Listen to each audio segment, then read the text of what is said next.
किश्तवाड़ का एक बर्निंग मुद्दा जो आजकल घर घर चल रहा है और घर घर से छोड़ के गांव गांव में चल रहा है, वो मुद्दा प्रधानमंत्री आवास योजना का है। प्रधानमंत्री आवास योजना जो कि एक शख्स को जो बीपीएल होता है, एक गरीब को अधिकार देता है कि उसके पास एक मकान दिया जाएगा जिसमें 1 लाख से 1.5 लाख रुपए दिए जाते हैं एक गरीब को।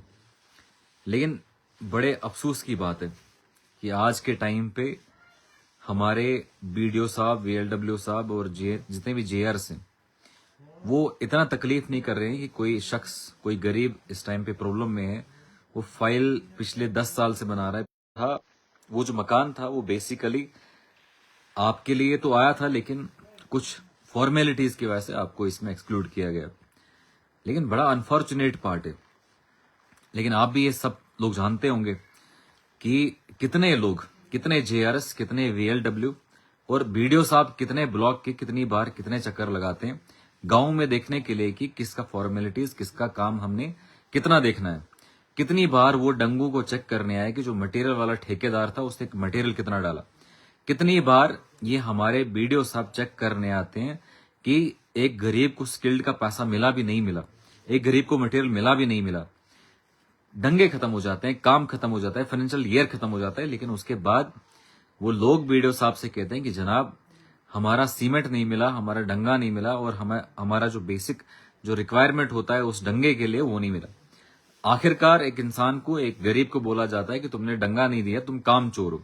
बहुत सारे लोग कहते हैं, आरडीडी के डिपार्टमेंट के कुछ लोगों ने मुझे कहा और साथ में कुछ लोगों ने मुझे कहा कि ये कहते हैं कि आप जो है काम नहीं करते हो। लेकिन ये लोग काम करेंगे कैसे? मैं बीडीओ साहब से और जो डिपार्टमेंट है, आरडीडी का डिपार्टमेंट है, उनसे पूछना चाहता हूं कि वो बंदा डंगा देगा कैसे? वो कैसे एक वहां पे जो है पानी के लिए वाटर शेड बनाएगा? वो कैसे, वो जो काम आपने दिया है उसको काम कैसे करेगा? आप खुद ही सोचिए कि एक गरीब बंदा जिसके पास मटेरियल नहीं है वो सड़क कैसे बनाएगा? जिसके पास मटेरियल नहीं दिया जाता है, हालांकि मटेरियल भी उसका अधिकार है, जिस तरीके से वो वहां पे दिन लगा रहा है, अनस्किल्ड जो उसका काम है, उसके साथ जो वो दिन लगा रहा है, जो उसका अधिकार है, वो उसको बोला जाता है। आप खुद ही बताइए वो दिन लगाएगा कैसे, जबकि उस आदमी को, जब उसकी गरीब आदमी को उसको मटेरियल नहीं दिया जाता। लेकिन कोई नहीं पूछता है। लाखों की बिलों के हिसाब से लाखों का पैसा निकाला जाता है, लेकिन गरीब बेचारा वहीं पे है जहां पे था। जब 2007 में नरेगा की स्कीम आई, तब से वो गरीब बेचारा वहीं गरीबी में वो मर रहा है बेचारा। उसको पूछने वाला कोई नहीं है, उसके मोहल्लेदार उसको नहीं पूछता है, वहां का सरपंच उसको नहीं पूछता है, वहां के लोग उसको नहीं पूछते हैं, क्योंकि वो गरीब है। और गरीब आप जानते हैं, अपना भाई भी गरीब हो तो वो कहेगा कि नहीं, एमएस सिचुएशन में रिलेशन के हैं वो, ये मैं इसको जानता नहीं हूं। लेकिन आप मुझे बताओ, उस गुर्बत में डालने को, उस गुर्बत में जो शख्स गया है उसका जिम्मेदार कौन है? क्या एमएलए एमपी जिम्मेदार नहीं है? क्या इनकी जिम्मेदारी नहीं थी कि अच्छे स्कूल बनाए? क्या इनकी जिम्मेदारी नहीं थी कि ये वहां पे अच्छे अस्पताल बनाए? इनकी जिम्मेदारी नहीं थी कि इनका जो पैसा है, इनका जो मटेरियल का पैसा है या उनका जो खुद का पैसा है, वो इन लोगों को दिया जाए? अगर ये लोग शिक्षा प्राप्त करेंगे, अगर ये पढ़ लिख गए, अगर गांव वाला और गरीब आदमी पढ़ लिख गया, तो इनसे वो सवाल पूछेगा। जैसे आज 2 बंदे या 3 बंदे या 10 बंदे या 100 बंदे आज पढ़ लिख चुके हैं और वो सोशल एक्टिविज्म में है या पॉलिटिकल एक्टिविज्म में, वो आज के एमएलए को सवाल पूछते हैं।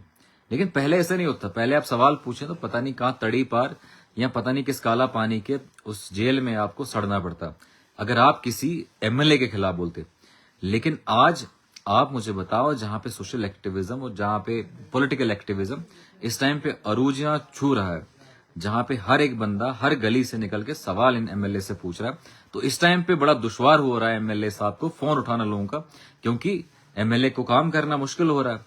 या तो एमएलए इतना तेज हो, या तो उसका दर्द इतना हो कि वो लोगों को देख के, वो जो बेचारे गरीब लोग हैं उनका दर्द उसको सच में महसूस हो। इन ठेकेदारों को दर्द थोड़ी फील होगा।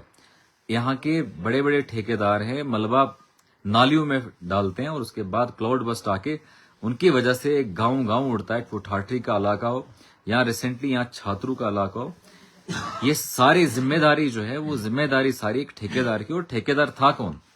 ये पते की बात है कि ठेकेदार आपका एक्स एमएलए या हमारा अभी का एमएलए, वो वहां पे वो था।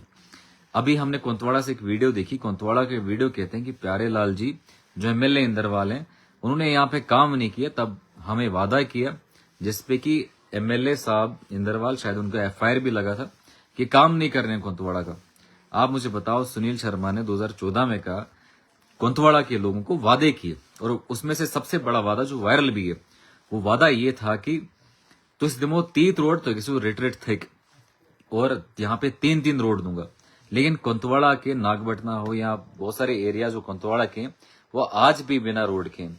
हमारी एक बहन मैडम, हमारी डॉक्टर डेजी परिहार, वो मैंने देखा कि वो कैंप लेके जब वहां ऊपर जा रही थी, मैं ये सोच रहा था क्या आज तक इतनी सरकारें आई और सुनील शर्मा जो कि एमएलए और आज एलओपी भी है, उनने जो बड़े बड़े वादे किए थे, और हमारे एमएलए के स्टुअर्ड, उन मैडम ने तो असेंबली में भी कह दिया कि ये राष्ट्रवादी लोग हैं। तो आप मुझे बताओ, इतने बड़े नेशनलिस्ट लोग जो कुंतवाड़ा में रहते हैं और हमारे भाई जो कुंतवाड़ा में रहते हैं, आपने उनके लिए एक छोटा मोटा अस्पताल नहीं रखा, और सड़क के वादे 2014 में किए, लेकिन आज भी उन लोगों को सड़क नहीं है। और आज भी आप धर्म की राजनीति करके लोगों को बेवकूफ बना रहे हो।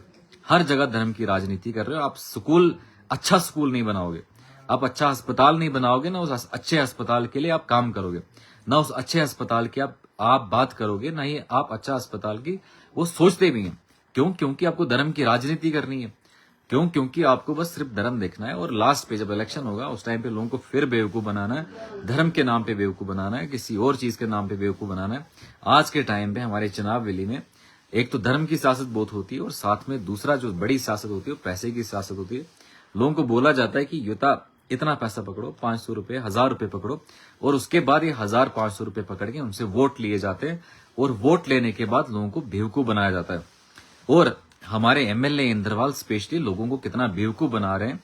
मैं कई दिनों से, कई टाइम से ये सोच रहा था कि लोग खुद सवाल उठाएं, लोग खुद बोले कि एमएलए इंदरवाल कोई काम नहीं कर रहा है। इसको अगर बोला जाता है कि यहाँ पे आपको कोई प्लान दिया जाता है, जो पब्लिक में प्लान बनते हैं, जो पब्लिक प्लान बनाती है, या जो ग्राम सभा होती है वो एक प्लान बनाती है, और प्लान बनाने के बाद एक एमएलए को वो प्लान देते हैं, लेकिन वो एमएलए अपने सच में कुछ खास चमचू को ही वहां पे सेटिस्फाई करता है। रहा गरीब की बात, वो गरीब बेचारा गरीब ही रह रहा है। वो गरीब बेचारा अभी भी सोचता है कि जनाब मेरे तो खाने के लाले लगे। उस गरीब का अगर स्किल्ड का पैसा पूरा नहीं मिल रहा, अगर उस गरीब को अनस्किल्ड का पैसा नहीं मिल रहा है, अगर एक गरीब को उसका मटेरियल का पैसा नहीं मिल रहा है, अगर उसको अनस्किल्ड का पैसा नहीं मिल रहा है, जो केंद्रीय स्कीम है, केंद्र सरकार की स्कीम है, सेंट्रली स्पॉन्सर्ड स्कीम है, सेंट्रली सेक्टर्ड स्कीम है, जहां से पैसा पूरा सरकार से आ रहा है, अगर ये लोग उसको एंगेज करने के लिए, उस गरीब को उसका अधिकार देने के लिए, जो अधिकार उसको केंद्र सरकार देती है, सीडीएफ तो छोड़ो, सीडीएफ तो इनके हाथ में, आप बाकी इनका पैसा छोड़ो, जो डीडीसी फंड आता है, जो अभी पीआरआई का जो फंड पे इतना बड़ा इशू हो रहा है, और बीडीसी के फंड पे इशू हो रहा है, इतने बड़े इश्यूज, इतने बड़े मसले हो रहे हैं। एक गरीब बेचारा अभी भी सोच रहा है कि मेरे आसपास यहाँ पे नलका लग जाता है, मेरे आसपास यहाँ पे स्कूल में प्रॉब्लम है, मेरे आसपास यहाँ पे और भी कई प्रॉब्लम है, लेकिन इनको पूछने वाला कोई नहीं। एमएलए जब एमएलए बनने वाला होगा, एमएलए अपना सारा कुछ गिरवी रखने के लिए तैयार होता है एक आम आदमी के सामने, गरीब आदमी के सामने, कि तू मुझे बस एक बार वोट दे दे, उसके बाद मैं यहाँ का सिस्टम बदल दूंगा, मैं यहाँ का पूरा निजाम बदल दूंगा। लेकिन पता चलता है कि बाद में एमएलए बनने के बाद भी लोगों तक पहुंचा नहीं जाता है, लोगों की बात नहीं करी जाती है, लोगों को देखा नहीं जाता है, और अगर लोग फिर फोन करें तो फोन उठाना इनका काम नहीं है। यहाँ पे हमारे पास पीएचसी छात्रू का अस्पताल है, प्राइमरी हेल्थ सेंटर है। आज मैं छात्रू में ही हूँ, यहाँ पे प्राइमरी हेल्थ सेंटर है। बाहर निकल के हम 2-2 दुकानें, 3-3 दुकानें डेंटल की दुकानें देख रहे हैं, लेकिन अंदर जो है अस्पताल में, पूरे पीएचसी में, अस्पताल के अंदर डेंटल का डॉक्टर नहीं बैठता है। एक गरीब बेचारा जो छात्रू का गरीब है, मुगल मैदान का गरीब है, जो यहाँ से जनगाम का एरिया है, पासरकोट का एरिया है, यहाँ पे जो है सिंहपुरा का एरिया है, जब वहां से एक गरीब दांत की पेन लेके आता है, उसका दर्द लेके आता है, जब इस अस्पताल में पहुंचता है, पता चलता है कि यहाँ पे डॉक्टर साहब बैठते हैं, नहीं यहाँ पे कोई डॉक्टर के अलावा कोई डेंटल टेक्नीशियन है। लेकिन देखते हैं कि दरवाजा तो है, उस दरवाजे पे नाम डेंटिस्ट, दरवाजे पे नाम लिखा गया है, उस दरवाजे के ऊपर नाम लिखा है कि यहाँ पे डेंटिस्ट बैठता है।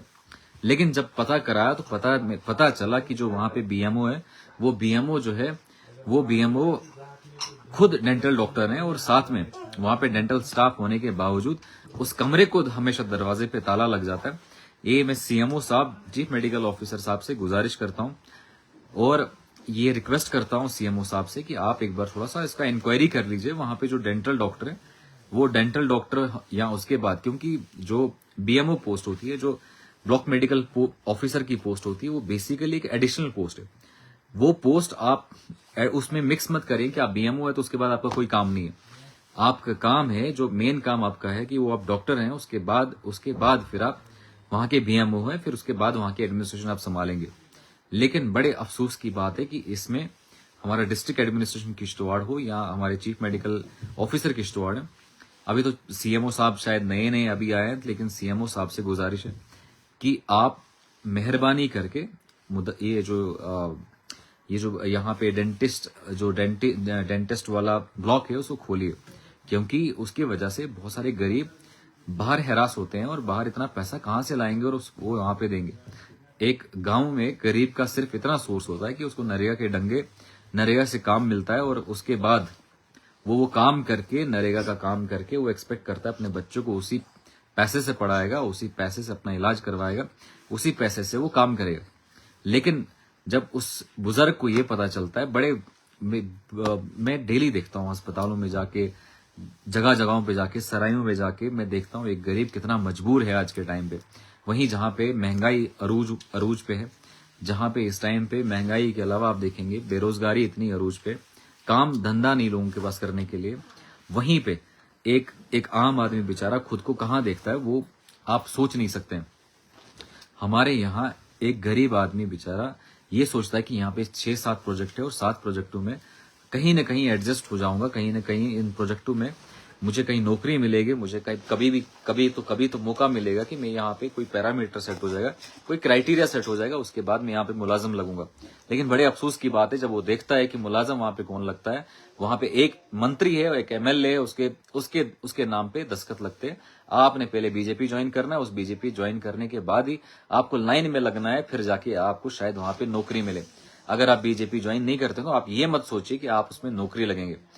सीधा क्लियर कट है कि किसके दस्तखत और किसके लेटर पैड पे वहां पे नौकरी मिलती है, सबको पता है, आपको भी पता है। शुक्रिया और वालेकुम सलाम, जितने भी भाई लोग सलाम भेज रहे हैं सबको वालेकुम सलाम और शुक्रिया। तो हमें कहीं ना कहीं सभी लोगों को जागने की जरूरत है।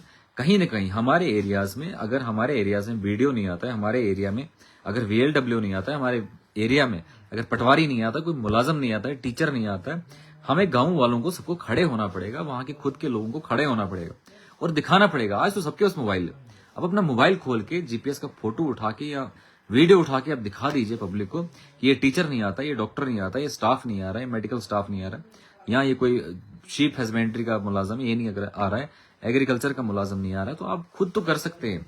और बायोमेट्रिक, बड़े अफसोस की बात है, हर जगह बायोमेट्रिक लगा है, लेकिन हमारे इन स्कूलों में बायोमेट्रिक नहीं है। हमारे यहाँ ब्लॉक डिपार्टमेंट में जिसमें मैं आपको कह रहा हूँ मेजर सोर्स ऑफ इनकम जो है गांव के लिए नरेगा है, लेकिन वो वहां पे बायोमेट्रिक नहीं है। मुश्किल से कभी आपको वीडियो अपने ब्लॉकों में मिलता है, मुश्किल से आपको आपका JRS और VLW मुश्किल से मिल रहा है। बहुत सारे लोग यहाँ पे मुझे देख रहे हैं, उनको पता होगा कि कितनी बार हमारे JRS और कितनी बार हमारे VLW साहब या BDO साहब हमें मिलते हैं, अपने दफ्तरों में मिलते हैं। और इनके दफ्तर तो कभी मुझे दिखे नहीं है दफ्तरों में, ना ही इनके दफ्तर दिखते हैं कि दफ्तर भी एग्जिस्ट करते हैं। लेकिन कहीं ना कहीं एक आम आदमी को खुद जागने की जरूरत है, खुद जागना पड़ेगा। अगर कांग्रेस जनता पार्टी ने नरेंद्र मोदी को उसका सर झुकवाया और उसमें साथ में एजुकेशन मिनिस्टर को रेजिग्नेशन करवाया, तो वो कहीं ना कहीं उनके अंदर वो स्टेमिना था, उनके अंदर वो डिटर्मिनेशन थी कि हम बदल सकते हैं सिस्टम को। लेकिन सबसे बड़ा इंपॉर्टेंट चीज जो आपको समझना चाहिए वो ये है कि आम आदमी को शिक्षा से दूर रखा जाता है। एक आम आदमी की, आप मुझे बताओ कितने स्कूल हैं, कितने सरकारी स्कूल हैं, जो सरकारी स्कूल उन प्राइवेट स्कूलों से एफिशिएंट हैं जो उसी एरिया में। एक वालिदैन ये सोचता है कि मेरा बच्चा है, चलो मैं मजदूरी कर लिया, मैं अपना यहाँ पे धक्के खाया, लेकिन मेरा बच्चा डॉक्टर बन जाए, मेरा बच्चा IAS अफसर बन जाए। लेकिन बाद में जब बच्चा इतना पढ़ लिख लेता है, कहीं प्राइवेट स्कूल में ही बेचारा खुद को बिल्कुल खत्म कर देता है बच्चे की पढ़ाई के लिए। लेकिन जब वही बच्चा नीट के लिए एग्जाम देने जाता है, वो नीट का एग्जाम में पता चलता है कि मोदी जी और उसके एजुकेशन मिनिस्टर ने ऑलरेडी उसमें स्कैम कर दिया, पेपर बेच चुके हैं। और बाद में पता चलता है कि लोग खड़े हो जाते हैं। उसी तरीके से मैं आपको कह रहा था कि हमें खुद खड़े होना पड़ेगा। खुद इनसे सवाल पूछने पड़ेंगे, खुद पूछना पड़ेगा जनाब हमारा टैक्स है, हमारा पैसा है, आप डाल कहां रहे। लेकिन जब आप ये सवाल नहीं पूछेंगे, अगर हम ये सवाल नहीं पूछेंगे, अगर हम फिर भी ये सोचेंगे कि वो एक ठेकेदार आएगा और वो ठेकेदार हमारा एमएलए बन जाएगा तो वो ठेकेदारी करेगा, ना कि वो लीडरशिप करेगा, ना ही वो लीडरी करेगा। देखो पूरे किश्तवाड़ में आप देखेंगे हमारे यहाँ पे कितना प्रॉब्लम है। पीएमजीएसवाई रोड के हर जगह बिल्कुल खड्डे खड्डे मिलते हैं, लेकिन उसके बावजूद ये पीएमजीएसवाई डिपार्टमेंट आपने कहीं देखा नहीं होगा कि ये एक सड़कों पे आके पब्लिक के साथ कोऑपरेटिवली और उनके साथ काम करें। लेकिन वहीं पे पता चलता है जो एमएलए हमने बनाया था या कोई लीडर हमने बनाया था, उसका खुद का काम पीएमजीएसवाई डिपार्टमेंट में काम चल रहे हैं। जैसे यहाँ पे एमएलए इंद्रवाल के काम चल रहे हैं, जैसे यहाँ पे एक्स एमएलए इंद्रवाल के काम चल रहे हैं, उसी तरीके से इन लोगों के पीएमजीएसवाई में काम चलते हैं। तो फिर ये कैसे उन खड्डों को ठीक करवाएंगे, उन कामों को ठीक करवाएंगे जो ये खुद काम खराब कर चुके हैं, जहां पे इनकी खुद की बिलें फंसती हैं। ये किसी एक्शन को थोड़ी बोलेंगे। हाँ, मैं बोल सकता हूँ एक्शन को फोन करके कि जनाब यहाँ पे पानी नहीं है, या किसी भी अभी ओडिल गुजना में पानी नहीं था, एक दिन में पानी रिस्टोर कराया। एक्शन को फोन किया, वहीं पे एडब्ल्यू को फोन किया, वहीं पे बाकी लोग को फोन करके एक दिन के अंदर पानी रिस्टोर किया। उसी तरीके से आप देखेंगे जब तक गांव में सॉलिडेरिटी नहीं है, जब तक ना गांव के लोग खुद मिलजुल के काम नहीं करेंगे, जब तक ना लोग खुद ये सोचेंगे कि हमें मिलजुल के काम करना है, साथ में खड़े होना है, तभी जाके काम होते हैं। अगर हम ये सोचेंगे किसी का टांग खींचने से काम बनेगा। प्रधानमंत्री आवास योजना बहुत सारे गाँव में यहाँ पे है, लेकिन लोगों ने बोला उसको दिया, हमें नहीं दिया। हालांकि ये बोला गया कि उनके नाम भी चढ़ाए जाएंगे, लेकिन लोगों ने फिर भी उनके दूसरों के नाम उनके काट के बाकी लोगों के वो वहां पे वो कर दी। कुछ कमेंट पढ़ूंगा, उसके बाद आपसे इजाजत लूंगा। इमरान, वालेकुम सलाम। जितने भी लोग सलाम भेज रहे हैं सबको वालेकुम सलाम। ब्रो, पावर प्रोजेक्ट में सच में बीजेपी की ही चलती है, लेकिन इनको गरीब लोगों की बद्दुआ है जो इनको इग्नोर किया जाता है। इंशाल्लाह वक्त जरूर बदलेगा। बिल्कुल, और उस वक्त की बदलने की किरण आ चुकी है, वो हॉरिजन पे आ चुका है, जहां पे कॉकरोच जनता पार्टी एक छोटी सी पार्टी, और पार्टी वो एग्जिस्ट भी नहीं करती।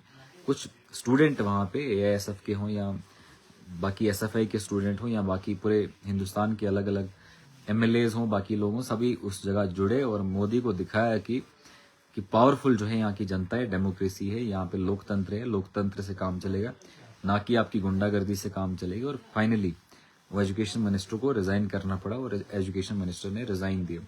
आपके साथ फिर जुड़ेंगे लाइव में, तब तक के लिए सलाम। जितने भी सलाम भेजे सबको वालेकुम सलाम।